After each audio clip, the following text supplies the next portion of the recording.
Hi, this is Roger, thanks for dropping by. We've got another Phalaenopsis open and I thought I'd just literally do a quick video to show that bloom. Now this is, hang on, can I see the tag? Yes, U-Pin Easter Island, and it's a big lip Phalaenopsis. You can see there is a distinct different shape where the lip's going on. I'm not sure this is fully open yet, but I've just turned the plant round to face me, because up until now, like I've said, all the buds were facing the window, so they have directional light, which means they've formatted themselves facing this way.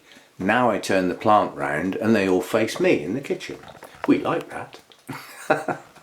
It works, but it can only work if you've got truly directional light, otherwise it gets a bit scattered and things go off in strange directions. But and if they've got nice even light, then they will open either side of a spike, you know, and that's how they would normally work. But yeah, I like that. The patterning on the lip is incredibly delicate.